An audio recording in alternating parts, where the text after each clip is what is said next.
Order. Government പ്രമേയം.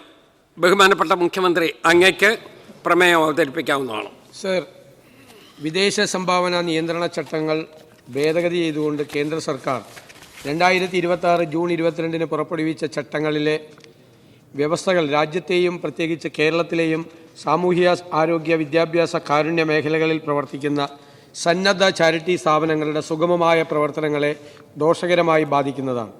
ദശാബ്ദങ്ങളായി പാർശ്വവൽക്കരിക്കപ്പെട്ട ജനവിഭാഗങ്ങളുടെ ക്ഷേമം, വിദ്യാഭ്യാസം, ആരോഗ്യം, അശരണർക്കുള്ള ചികിത്സാ സഹായം, ഭിന്നശേഷിക്കാരുടെ പുനരധിവാസം, ദുരന്ത നിവാരണ പ്രവർത്തനങ്ങൾ തുടങ്ങിയവയിൽ സർക്കാർ സംവിധാനങ്ങൾക്ക് വലിയ തോതിൽ പിന്തുണയേകുന്ന സേവനമാണ് സംസ്ഥാനത്തെ രജിസ്റ്റർ ചെയ്യപ്പെട്ട സന്നദ്ധ സംഘടനകൾ നിർവഹിക്കുന്നത്. സുതാര്യത ഉറപ്പാക്കാനെന്ന പേരിൽ വിദേശ സംഭാവന നിയന്ത്രണ ചട്ടങ്ങളിൽ വരുത്തിയ ഭേദഗതിയും പാർലമെൻറ്റിൽ അവതരിപ്പിച്ച foreign contribution regulation amendment bill 2026 വ്യവസ്ഥകളും യഥാർത്ഥത്തിൽ സിവിൽ സൊസൈറ്റി സംഘടനകളുടെ സ്വയംഭരണ അവകാശത്തെയും ജനാധിപത്യപരമായ പ്രവർത്തന സ്വാതന്ത്ര്യത്തെയും ഇല്ലാതാക്കുന്നതാണ്.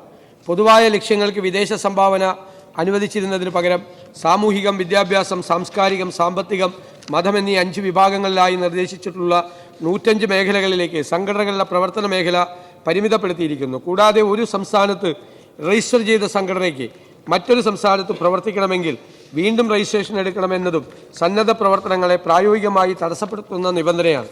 സ്വീകരിക്കുന്ന വിദേശ ഫണ്ടിൻ്റെ ആദ്യ ഗഡു ഉപയോഗിച്ചുവെന്ന് പരിശോധിച്ച് ബോധ്യപ്പെട്ടാൽ മാത്രമേ തുടർന്നുള്ള ഗഡുക്കൾ നൽകൂ എന്ന വ്യവസ്ഥ പദ്ധതികൾ കൃത്യസമയത്ത് പൂർത്തിയാക്കാൻ തടസ്സമാകുന്നതാണ്.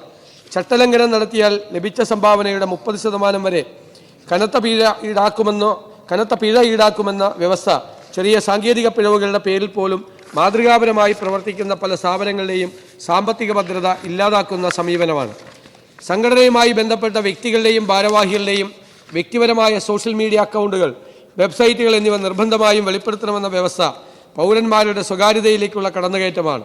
സ്ഥാപനവുമായോ മാനേജ്മെൻറ്റുമായോ ബന്ധപ്പെട്ടവരോ കഴിഞ്ഞ ഒരു വർഷത്തിനുള്ളിൽ പുസ്തകം, മാസിക, വാർത്താമാധ്യമങ്ങളിലൂടെയുള്ള പ്രസിദ്ധീകരണങ്ങൾ തുടങ്ങിയവ നടത്തിയിട്ടുണ്ടെങ്കിൽ ഉള്ളടക്കത്തിൻ്റെ ചുരുക്കം ഉൾപ്പെടെ വിശദാംശങ്ങൾ നൽകണമെന്നും വ്യവസ്ഥ ചെയ്തിരിക്കുന്നു.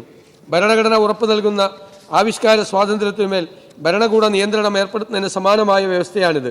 കീ ഫംഗ്ഷണറി എന്ന പദത്തിൻ്റെ പരിധി ഡയറക്ടർമാർ, ട്രസ്റ്റിമാർ, പങ്കാളികൾ എന്നിവരിലേക്ക് വിപുലീകരിക്കുന്നതിലൂടെ ഭാരവാഹികൾക്കും ഡയറക്ടർമാർക്കും പുറമെ ട്രസ്റ്റിമാർ, പാർട്ട്ണർമാർ എന്നിവരെ കൂടി പരിധിയിൽ കൊണ്ടുവരികയും നിയമലംഘനങ്ങൾക്ക് ഇവരെ കൂടി ഉത്തരവാദികളാക്കി കടുത്ത ശിക്ഷാ നടപടികൾക്ക് വിധേയരാക്കുകയും ചെയ്യുന്നു.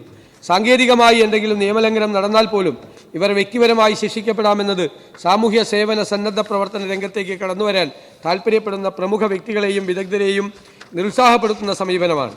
2026 വിദേശ സംഭാവന ഭേദഗതി ബില്ലിലെ വ്യവസ്ഥകൾ പ്രകാരം ഒരു സംഘടനയുടെ FCRI ലൈസൻസ് റദ്ദാക്കുകയോ സസ്പെൻഡ് ചെയ്യുകയോ പുതുക്കാതിരിക്കുകയോ ചെയ്താൽ ആ സംഘടന വിദേശ ഫണ്ട് ഉപയോഗിച്ച് നിർമ്മിച്ച ആസ്തികളെ ഏറ്റെടുക്കാൻ സർക്കാരിന് ഒരു ഡെസിഗ്നേറ്റഡ് അതോറിറ്റിയെ നിയമിക്കാവുന്നതാണ്. പ്രസ്തുത അതോറിറ്റിക്ക് ലൈസൻസ് റദ്ദാക്കപ്പെടുന്ന സംഘടനകളുടെ സ്വത്തുക്കൾ പൂർണ്ണമായി കണ്ടുകെട്ടാനും കൈകാര്യം ചെയ്യാനും വിൽക്കാനുമുള്ള വിപുലമായ അധികാരം നൽകുന്നു. കോടതിയുടെ മുൻകൂർ അനുമതിയോ കൃത്യമായ ജുഡീഷ്യൽ പരിശോധനയോ ഇല്ലാതെ ഒരു ഭരണപരമായ ഉത്തരവിലൂടെ സംഘടനകളുടെ വർഷങ്ങളുടെ അധ്വാനബലം കൈക്കലാക്കുന്നത് സ്വാഭാവിക നീതിയുടെ ലംഘനവും നിയമവാഴ്ചയുടെ അടിസ്ഥാന സങ്കല്പങ്ങൾക്ക് വിരുദ്ധവുമാണ്. വിദേശ ഫണ്ടുകൾ കൈമാറുന്നതിനും ബാങ്ക് അക്കൗണ്ടുകൾ കൈകാര്യം ചെയ്യുന്നതിനും ഏർപ്പെടുത്തിയ കടുത്ത നിയന്ത്രണങ്ങൾ താഴെത്തട്ടിൽ ജനസേവനം നടത്തുന്ന ചെറുകിട കൂട്ടായ്മകളുടെ നിലനിൽപ്പിനെ തന്നെ ബാധിച്ചിരിക്കുന്നു. മതപരിവർത്തന ശ്രമങ്ങൾ എന്ന വ്യക്തമായി നിർവചിക്കപ്പെടാത്ത പ്രയോഗം ചട്ടഭേദഗതിയിലൂടെ ഉൾപ്പെടുത്തിയിരിക്കുന്നത് തദ്ദേശീയരുടെയും ആദിവാസികളുടെയും വിശ്വാസ രീതികൾ, ആചാരങ്ങൾ, ആരാധനാ സമ്പ്രദായങ്ങൾ എന്നിവയിൽ മാറ്റം വരുത്താൻ ശ്രമിക്കുന്നു എന്ന് ആരോപിച്ച് സന്നദ്ധ സംഘടനകളുടെ ലൈസൻസ് റദ്ദാക്കുവാൻ വ്യാപകമായി ദുരുപയോഗം ചെയ്യപ്പെടാവുന്നതാണ്. ഇത് പിന്നോക്ക ട്രൈബൽ മേഖലകളിലെ ജീവകാരുണ്യ പ്രവർത്തനങ്ങളെ ദോഷകരമായി ബാധിക്കുന്നതാണ്. ആയതിനാൽ ഭരണഘടനയുടെ ആർട്ടിക്കിൾ 19, 25, 29 എന്നിവയിലെ വ്യവസ്ഥകൾ ലംഘിക്കുന്നതും ഫെഡറൽ തത്വങ്ങൾക്ക് വിരുദ്ധമായതും രാജ്യത്ത് മാതൃകാപരമായി പ്രവർത്തിക്കുന്ന സന്നദ്ധ സേവന സംഘടനകളുടെ പ്രവർത്തനത്തെ പ്രതിസന്ധിയിലാക്കുന്നതുമായ വിദേശ സംഭാവന നിയന്ത്രണ നിയമ ഭേദഗതി നിർദ്ദേശവും ചട്ടഭേദഗതിയും അടിയന്തരമായി പിൻവലിക്കണമെന്ന് ഈ സഭ കേന്ദ്ര സർക്കാരിനോട് ആവശ്യപ്പെടുന്നു. പ്രമേയത്തെ പിന്തുണയ്ക്കേണ്ടതാണ്. ഉണ്ട്, അത് വരുന്നു, അതിലോട്ട് വരുന്നു, അജണ്ടയിലോട്ട്.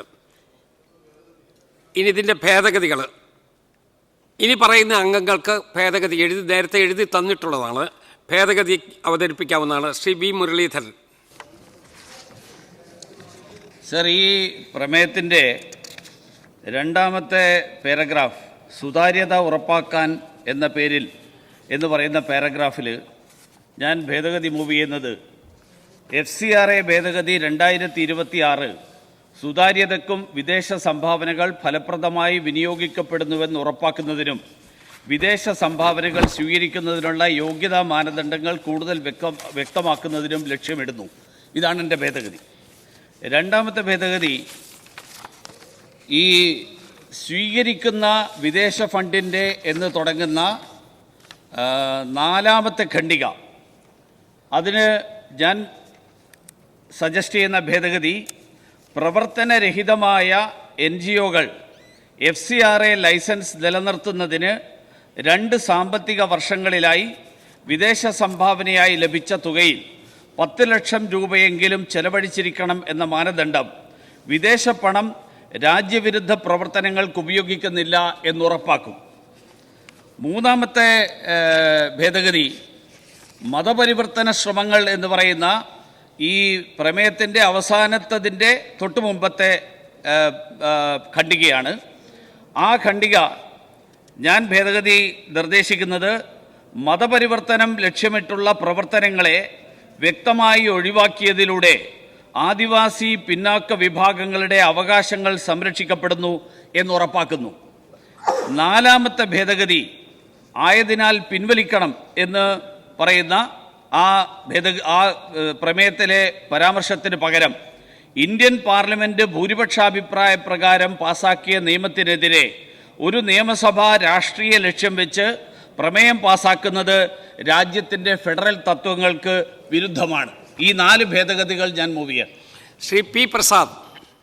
സാർ, ഇവിടെ ബഹുമാന്യനായ മുഖ്യമന്ത്രി അവതരിപ്പിച്ച ഈ പ്രമേയത്തോട് യോജിച്ചുകൊണ്ട് തന്നെ 3 ഭേദഗതികൾ അവതരിപ്പിക്കുകയാണ്. പ്രമേയത്തിലെ 7ാമത്തെ ഖണ്ഡികയിലെ ട്രസ്റ്റിമാർ, പാർട്ട്ണർമാർ എന്നീ വാക്കുകൾക്ക് ശേഷം ആ ചട്ട ഭേദഗതിക്കകത്ത് കേന്ദ്രം കൊണ്ടുവന്നിരിക്കുന്ന ആ ഭാഗങ്ങൾ കൂടി ഉൾപ്പെടുത്തുന്നതായിരിക്കുന്നതുകൊണ്ടാണ് അതിൽ പ്രത്യേകം പറഞ്ഞത് കർത്താസ് ഓഫ് ഹിന്ദു അൺഡിവൈഡഡ് ഫാമിലി ഉൾപ്പെടെ ചൂണ്ടിക്കാണിക്കുന്നതുകൊണ്ട് ഹിന്ദു അവിഭക്ത കുടുംബക്കാരണവർ, ഭരണസമിതി അംഗങ്ങൾ, സംഘടനയെ നിയന്ത്രിക്കുകയും നയിക്കുകയും ചെയ്യുന്നവർ എന്ന് കൂട്ടിച്ചേർക്കേണ്ടതുണ്ട് എന്നാണ് എൻ്റെ ഒരു ഭേദഗതി. കാരണം അത് ഇതിൻ്റെ ഏറ്റവും പ്രധാനപ്പെട്ടൊരു ഭാഗമാണ് എന്നുള്ളതുകൊണ്ടാണ് സംഘടനയ്ക്കകത്തെ അംഗങ്ങൾക്ക് പോലും ഇത് ബാധകമാവുന്നുള്ളതിന് വേണ്ടി. 2, ഇതേ പ്രമേയത്തിൽ തന്നെ 7ാമത്തെ ഖണ്ഡികയുടെ അവസാനത്തെ ഭാഗത്ത് കൂട്ടിച്ചേർക്കേണ്ട ഒരു ഭാഗമാണ് ഓരോ പ്രവർത്തന വിഭാഗത്തിനും ഓരോ സംസ്ഥാനത്തിനും പ്രദേശങ്ങൾക്കും പ്രത്യേകം രജിസ്ട്രേഷൻ ഫീസ് ഈടാക്കുന്നതിനാൽ ഒന്നിലധികം മേഖലകളിലോ സംസ്ഥാനങ്ങളിലോ പ്രവർത്തിക്കുന്ന സംഘടനകൾക്ക് കൂടുതൽ രജിസ്ട്രേഷൻ ചെലവുണ്ടാകുന്നത് അവരെ ഈ പ്രവർത്തനങ്ങളിൽ നിന്ന് പിന്നോട്ടടിക്കുന്നതിന് ഇടയാക്കുന്നു. അതുകൂടി ചേർക്കണം. 3ാമത്തത് പ്രമേയത്തിലെ 10ാമത്തെ ഖണ്ഡികയിലെ ദുരുപയോഗം ചെയ്യപ്പെടാവുന്നതാണ് എന്നീ വാക്കുകൾക്ക് ശേഷം ഇനി പറയുന്ന വാക്കുകൾ കൂടി ചേർക്കുക. സംഭാവനയെ നിയന്ത്രിക്കുന്നതിന് പകരം സംഘടനകളെ നിയന്ത്രിക്കുക എന്നുള്ളത് ശരിയല്ല എന്നുള്ളതാണ് 3ാമത്തെ ഭേദഗതിയായി ഉൾപ്പെടുത്തണം എന്ന് പറയുന്നത്. ശ്രീ പ്രസാദ്, ഒരു വാക്ക്. നമ്മളുടെ ധനവിനിയോഗ ബില്ലിൻ്റെ ചർച്ച 1 മണിക്ക് തുടങ്ങേണ്ടതാണ്. അത് നമുക്കൊന്ന് വേവ് ചെയ്യണം. സഭയുടെ ഒരു കോൺസെൻസസ് എടുത്ത് നമുക്കത് വേവ് ചെയ്യാൻ തീരുമാനിക്കുന്നു എന്ന് നമ്മളുടെ ഒരു പൊതു ധാരണയുടെ അടിസ്ഥാനത്തിൽ വേവ് ചെയ്യാം. വയ്ക്കട്ടെ. യെസ്, മുഖ്യമന്ത്രിക്ക് സംസാരിക്കാം. സാറേ, ബഹുമാന്യനായ അംഗം ശ്രീ വി മുരളീധരൻ അവതരിപ്പിച്ച ഭേദഗതികൾ ഈ പ്രമേയത്തിന് എതിരായിട്ടുള്ള ഭേദഗതികളാണ്. ഈ പ്രമേയത്തിൻ്റെ അന്തസ്സത്തേക്ക് യോജിക്കാത്ത, പ്രമേയത്തിൻ്റെ കണ്ടന്റിന് യോജിക്കാത്ത ഭേദഗതികളാണ്. അത് പൂർണ്ണമായും നിരാകരിക്കുന്നു. ശ്രീ പ്രസാദ് പറഞ്ഞ ആദ്യത്തെ ഭേദഗതി സ്വീകരിക്കുന്നു. മറ്റത് ഇതിൻ്റെ കണ്ടന്റിൻ്റെ ഭാഗമായിട്ട് വേറെ സ്ഥലത്ത് അതേ ആശയം ഉൾക്കൊള്ളിച്ചിട്ടുണ്ട്. അത് പറഞ്ഞിട്ടുണ്ട്. ഈ സംഘടനകളെ നിയന്ത്രിക്കുന്ന കാര്യം ഉൾക്കൊള്ളിച്ചിട്ടുണ്ട്. അദ്ദേഹത്തിൻ്റെ ആദ്യത്തെ ഭേദഗതി അംഗീകരിക്കുന്നു. അംഗീകരിക്കപ്പെട്ട ഭേദഗതിയോട് പ്രമേയം പാസ്സാക്കണമെന്ന് അഭ്യർത്ഥിക്കും. ആയിക്കോട്ടെ. ഭേദഗതി ചെയ്ത പ്രമേയം അംഗീകരിക്കാമല്ലോ. അംഗീകരിക്കാം. എന്താ പോള് വേണമെന്നോ? ആയിക്കോട്ടെ. ഓക്കെ.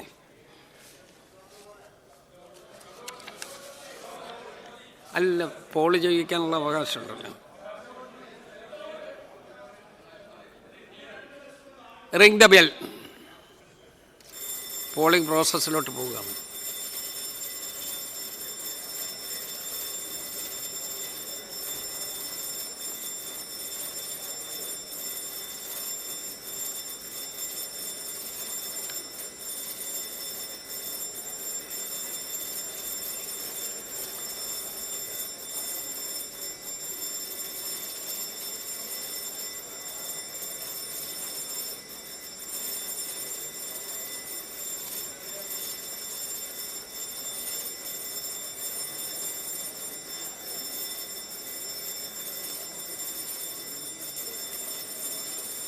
യെസ്,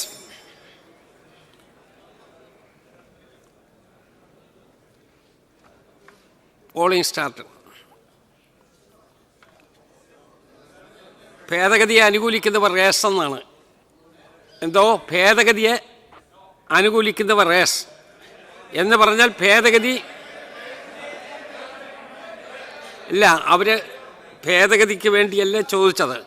അത് വോട്ടിനിട്ട് തള്ളുകയല്ലാതെ വേറെ മാർഗ്ഗമില്ല.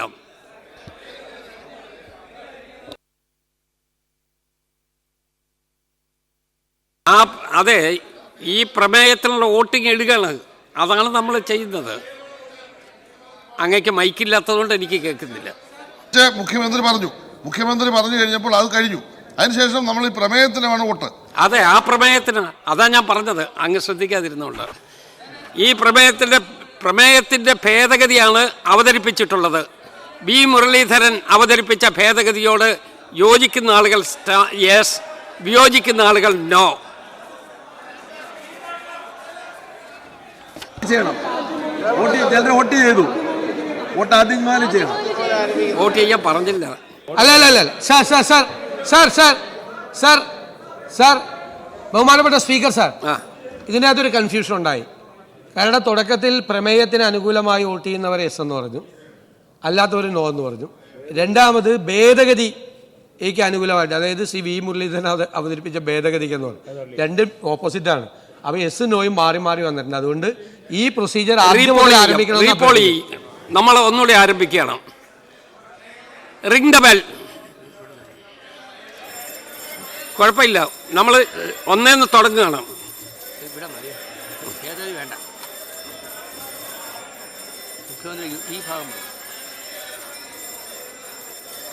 യെസ് യെസ്,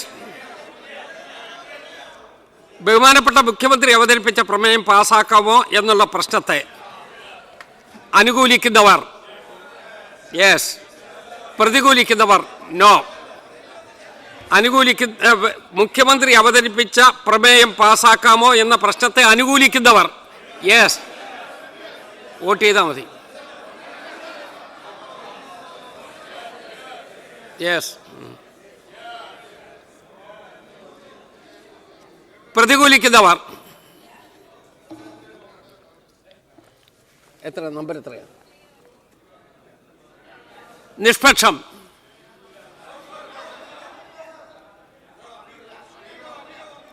അതുകൂടെ നമുക്ക് പ്ലസ് ആയിട്ട് ചേർക്കാം, ഇതിൽ വരാത്തതുകൊണ്ട് അത് കൂട്ടിച്ചേർക്കാം. അനുകൂലിക്കുന്ന ആളുകൾ 111, ഒന്നുകൂടെ ചേർത്ത്. ഭേദഗതിയെ പ്രതികൂലിക്കുന്നവർ 2. പ്രമേയം പാസ്സായിരിക്കുന്നു. പ്രമേയം പാസ്സായിരിക്കുന്നു.